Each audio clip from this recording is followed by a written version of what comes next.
the monumental history-making motion picture, 14 years in the making, the $12 million epic, The Alamo.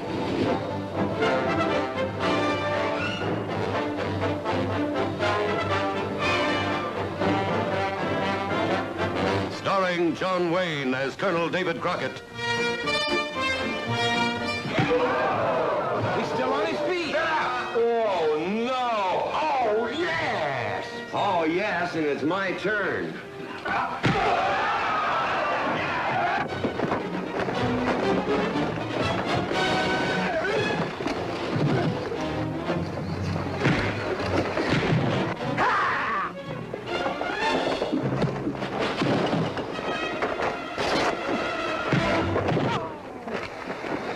Well, thanks, friend. If you don't insist on having them to yourself, I'll give you a hand. Pleasure, friend. You must be Jim Bowie.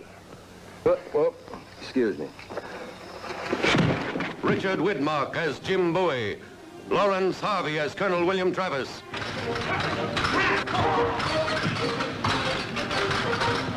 And guest star Richard Boone as Sam Houston. Where's Jim Bowie? He's indisposed, sir. Indisposed? By God, if you mean drunk, you say drunk, sir. He's drunk, sir. Frankie Avalon as Smitty, youngest of the Alamo defenders. All you need is a little Dr. Beekeeper's fix on him. See? Davy, what's going to happen to us? I mean, to you and me. I'm gonna tell you something, Flacca, and I want you to listen tight. When I come down here to Texas, I was looking for something. I didn't know what. There's right and there's wrong. You gotta do one or the other. You do the one and you're living. You do the other and you may be walking around, but you're dead as a beaver hat. All occupants of the mission will leave at once. If this order is not followed with dispatch, there will be no quarter given.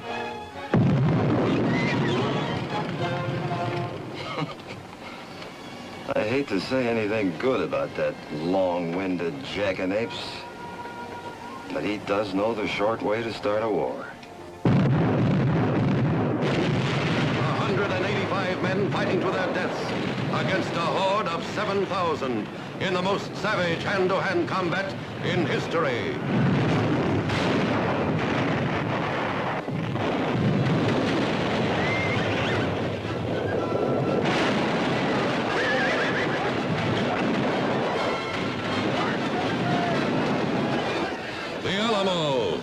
Filling the giant theater screen with spectacular adventure, filmed on a scale unequaled in motion picture history, recreating the 13 glorious days of the siege history will never forget, and you will always remember The Alamo.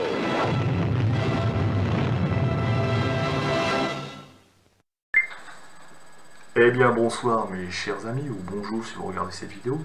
Je vous parle aujourd'hui d'un film qui a marqué l'histoire du cinéma, à mon sens, et qui est Alamo, réalisé par John Wayne en 1960, avec John Wayne, avec aussi un casting exceptionnel, puisqu'on a Richard Widmark, on a Lawrence Harvey, ou encore Richard Boone.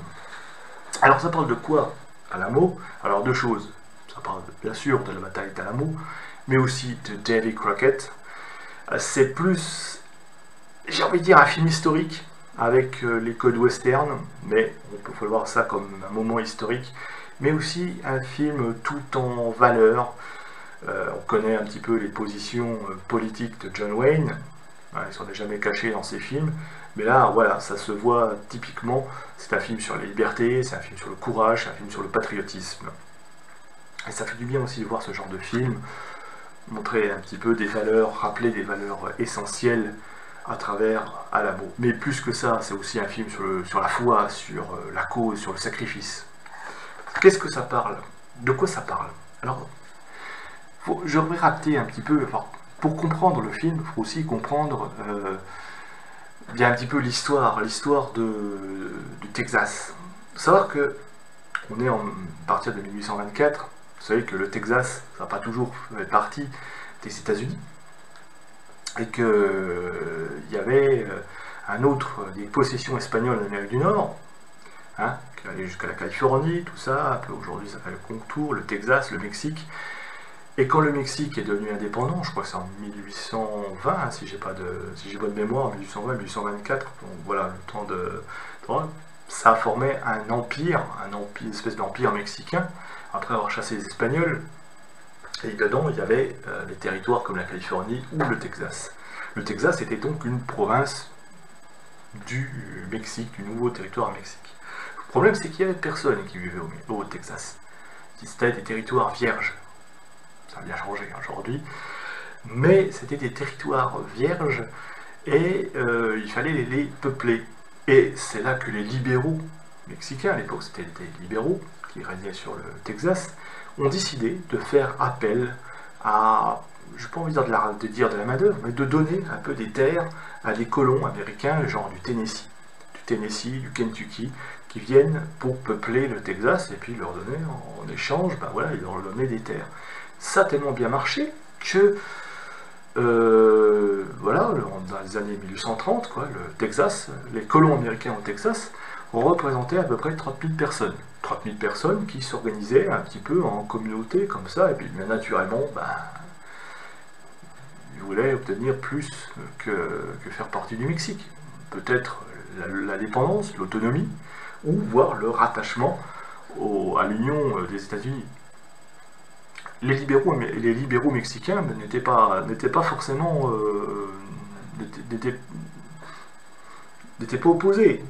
Il y avait peut-être une négociation à faire, mais voilà. Bon, le problème c'est que il y a eu une révolution au Mexique, et puis une espèce de général dictateur, bon, homme d'honneur mais quand même un despote, le général de Santa Anna, lui ne voulait pas entendre parler de ces pourparlers qu'il y avait entre les libéraux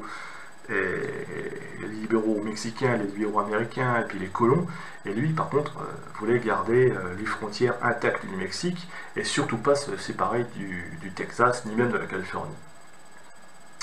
Et c'est à partir de là que va commencer la révolution texane, parce que les Texans, eux, ils voulaient leur indépendance, il n'y a pas de problème. Donc ils vont commencer à se battre pour justement la cause du Texas.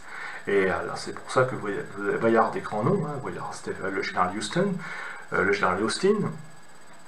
D'ailleurs Austin qui a donné son nom à la capitale du Texas aujourd'hui, mais aussi Davy Crockett qu'on voit dans le film, mais aussi le colonel Travis, le colonel Jim Bowie, qui sont aussi présents, qui étaient présents à Alamo, d'ailleurs, qui sont morts à Alamo, même Davy Crockett. Alors, 2 mots sur Davy Crockett, joué par John Wayne. C'est un personnage qui a véritablement existé, puisqu'il a été député du Tennessee, mais qui a un petit peu travaillé son image. Voilà, c'est qu'il n'était pas forcément aussi aventurier qu'on l'a dit, et que pour se faire élire, il a un petit peu enjolivé son rôle dans rue. Il est effectivement mort à Alamo, mais je veux dire, sa vie, ça n'a pas toujours été d'être aventurier. Et d'ailleurs, on le voit un peu dans le film, c'est qu'il passe son temps à voir sa petite troupe, qu'a fait parfois, il a quitté la politique pour se faire, c'est un petit peu, bon, mais il a quand même le patriotisme au cœur, même si parfois il abusait de mensonges pour faire marcher ses hommes. Donc, ce film raconte la résistance héroïque de ces 87 hommes, 97 insurgés, qui sont véritablement allés au massacre dans Alamo. Parce que, pour des raisons, les renforts ne sont jamais arrivés, ne sont jamais parvenus à Alamo, parce que Sam Houston était trop loin pour venir les secourir, et puis que l'armée du général Santa Anna arrive. Qu'est-ce qu'il faut faire dans ces cas-là? Se rendre, ou évacuer les femmes, les enfants, et puis prendre les armes et se battre, tenter le coup, voir quelque chose. C'est ce qu'ont fait les insurgés, en disant que, ma foi, ils acceptaient leur sort. Et c'est ils savent qu'ils vont perdre. Et parfois, j'ai envie de dire qu'il y a des défaites. Il y a des défaites. Il y a des défaites qui ont des saveurs de victoire pour l'histoire. Et c'est ce que compte un petit peu Alamo, et c'est pour ça que j'aime ce film. C'est que c'est plus qu'un film. C'est des valeurs. Ça nous pose sur cette question de liberté. Parce qu'on nous parle tout souvent de liberté, de démocratie, voilà. Là, est-ce qu'on est capable de dépasser ces petites bisbilles? Parce qu'on voit que dans le film, le colonel Travis et le colonel Bowie ne peuvent pas s'entendre. Mais ils vont combattre ensemble. Parce que au-dessus de leur petite bisbille, il y a une cause à défendre. Et c'est ça qui est assez intéressant. De voir que on peut... Voilà. Ils font le sacrifice de leur personne pour défendre une cause qui est perdue d'avance. Mais il faut la défendre. Il faut des gens qui soient là. Le sacrifice de ces gens à Alamo a permis, en réalité, hein, là je reviens aussi dans l'histoire, mais on le voit dans le film aussi, parce que c'est là que, oui, ils se sont bien documentés quand même, ça a permis à l'armée du général Houston de se renforcer et ensuite de venir affronter l'armée du général Santa Anna et la refouler. Bon, le Texas, je vous dis tout de suite, le Texas ne sera véritablement indépendant et rattaché ensuite aux États-Unis qu'à partir de 1846, après le traité de 1845, le traité de San Guadalupe, je crois, le traité de Guadalupe, il n'y a pas de San, le traité de Guadalupe qui va donner la Californie et le Texas aux États-Unis. Mais s'il n'y avait pas eu Alamo, il n'y aurait peut-être jamais eu ce que l'on sait par la suite. C'est pour ça que ce film rend hommage à ces hommes. Mais il rend aussi hommage à tous ceux qui, dans un conflit, se sont parfois acceptés de se sacrifier. On le voit, ils auraient pu partir quand ils voulaient et laisser Travis tout seul mourir, mais ils ont décidé de mourir ensemble parce que il y avait une cause à défendre. Il y avait une cause. Et se sacrifier pour une cause, c'est souvent faire le sacrifice de sa personne. C'est souvent plus fort, plus fort que tout quand on croit à quelque chose. Et c'est ça que nous enseigne ce film. Quand on a la foi dans sa cause, il n'y a pas de combat inutile. Voilà, autant en 1960, quand le film est sorti, qu'aujourd'hui, c'est poignant parce que, j'ai envie de dire, pour tout, dans le quotidien, je veux dire, on croit qu'on dit des grands mots parfois, liberté, effort, et puis est-ce qu'on est capable d'aller jusqu'au bout dans ce que nous engageons? Eux, ils l'ont fait. Eux sont devenus des héros. Et aujourd'hui encore, si vous passez par le Texas, si vous passez par, je crois que c'est à Austin, on voit la mission d'Alamo, c'est devenu un mémorial, il y a des gens qui se recueillent, et on peut honorer leur mémoire. Mais ce film le rend hommage. Et puis alors, c'est filmé de manière pompeuse, somptueuse, je veux dire, c'est une fresque ce film. C'est une fresque à la hauteur de ce qu'a été le sacrifice des gens d'Alamo. Remember from Alamo, souviens-toi d'Alamo, souviens-toi d'Alamo. Repassez-vous souvent ce film. J'ai envie de dire, c'est encore beaucoup plus puissant. Ça rappelle les 300 par exemple. Mais c'est ça, c'est le même genre de choses. Des gens qui savent qu'ils vont mourir. Et puis, ils se battent quand même. Et ça, quand on connaît les idées de John Wayne, ça ne nous surprend pas. John Wayne, c'était quelqu'un qui avait la fierté américaine au cœur, qui était prêt à combattre pour ceux qui croient. Oui, on peut dire c'est manichéen. Le bien, le mal, comme il dit dans le film, mais le bien, il faut avoir foi et en confiance de se dire que le bien finit toujours par triompher. La liberté, la démocratie. Peut-être que le mal l'emporte, peut-être que les armées de Santa Anna, tout aussi bien surprenante, le mal, c'est vraiment bon. Mais au final, Le Texas est devenu un État des États-Unis. Ils ont gagné leur liberté. Mais s'il n'y avait pas eu le sacrifice de ces gens, ça discute. C'est un film qui doit vous interroger sur ce que vous êtes vous-même, ce que l'on a dans les tripes. Est-ce qu'on est capable de sacrifier sa vie pour que des générations plus tard puissent regarder votre souvenir et se dire oui, ils ont combattu pour l'amour, oui, ils ont combattu pour que nous soyons libres. Et on n'a pas le droit de se plaindre quand 87 personnes ont donné leur vie pour une cause. Et il y a des moments dans notre époque ou dans notre époque actuelle, on ferait bien aussi de méditer le souvenir d'Alamo.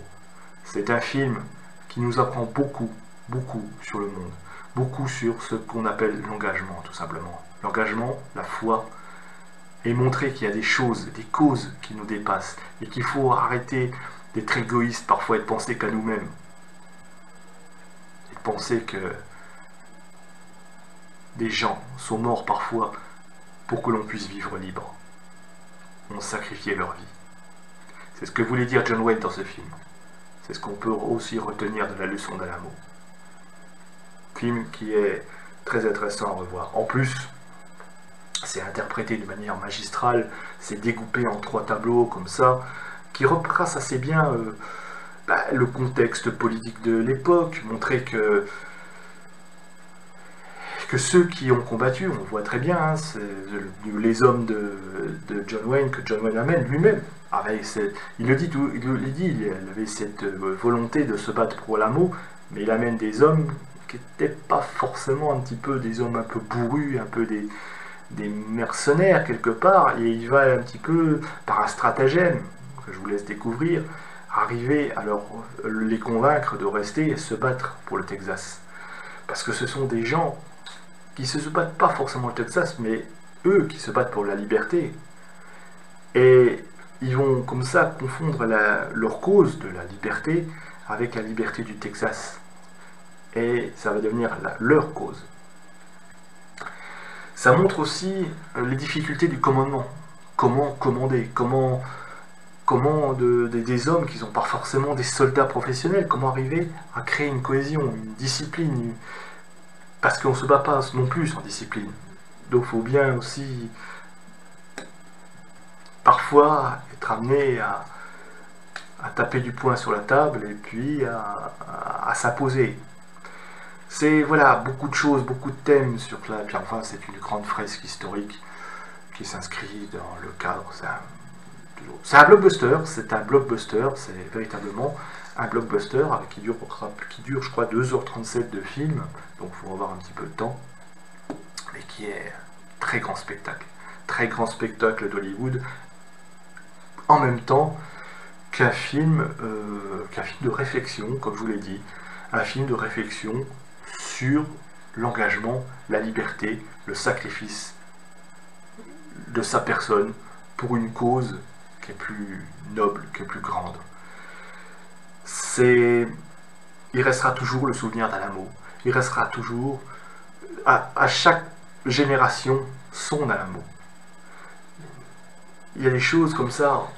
Je vous dis qu'aujourd'hui, on parle beaucoup de liberté. Mais c'est quoi la liberté? Parfois, c'est donner sa vie pour la cause. Quand on est capable de faire ça, voilà. On a tous peur de mourir. Bien sûr.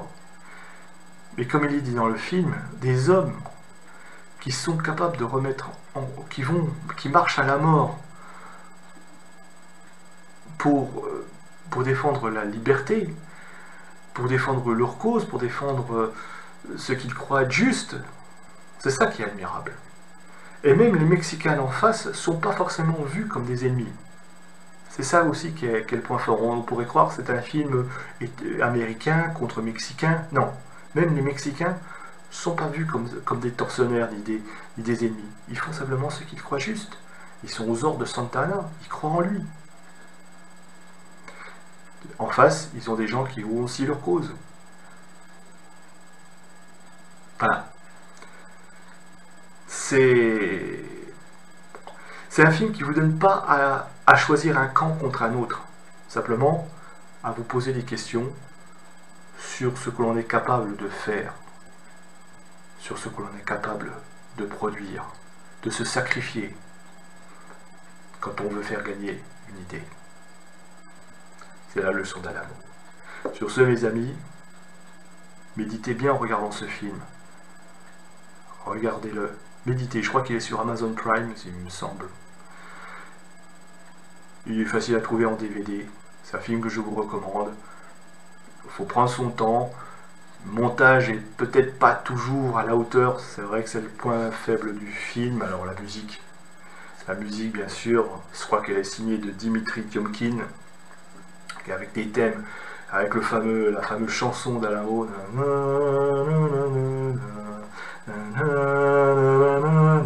qui reste dans les mémoires et qui s'inscrit bien dans le film parce qu'elle est à la fois nostalgique, mélancolique.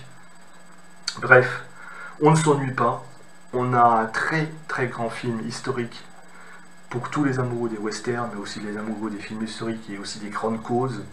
C'est un film qui nous apprend beaucoup, que je vous recommande de regarder, même aujourd'hui, parce que ça nous interroge sur nous-mêmes.